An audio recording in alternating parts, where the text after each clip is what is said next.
అందుకని చెప్పి వాళ్ళు ఆగమంటున్నారు. మరి ఏం చేస్తారో చూడాలి.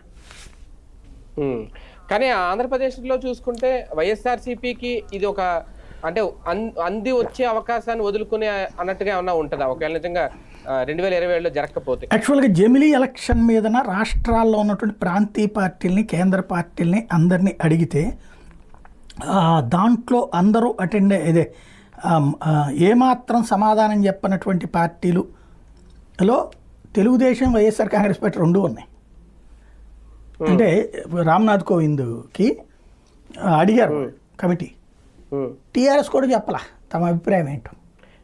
టీడీపీ మేము ఓకే అన్నామని అన్నారు బాబు గారు. లేదు లేదు, అదే మోడీతో చెప్పుంటారు. నివేదిక ఇచ్చిన దాంట్లో లేదు తెలుగుదేశం. నిన్న మనం చెప్పట్లేదు, అది ఈనాడో జ్యోతినో రాశారు కదా, ఈ జ్యోతి రాసింది నిన్న మొన్న ఎవరు సమర్థించారు, ఎవరు వ్యతిరేకించారు, ఎవరు తటస్థంగా ఉన్నారు అన్నటువంటి అభిప్రాయం చెప్పని పార్టీలో తెలుగుదేశం, వైసీపీ పేర్లు వాళ్ళే రాశారు. బీఆర్ఎస్ పేరు కూడా రాశారు. కాబట్టి మన వాళ్ళకి కన్ఫ్యూజన్ ఉంది అక్కడ, ఏమవుతుందన్న భయం. అంటే వైసీపీకి ఇప్పుడు ఏమన్నా ఇది ఒక మైనస్ అవుతుందా? వైఎస్ఆర్ కాంగ్రెస్ పార్టీకి అయితే ఎన్నికల ముందు వస్తే హ్యాపీ, సేమ్ టైము ఓ భయం కూడా ఉంటుంది. 2028లో ఎన్నికలు జరిగితే దానికి ప్రాబ్లంలే, కానీ ఇప్పుడు జరిగితే కష్టం. ఎందుకంటే ఇంకా క్యాడర్ అంతా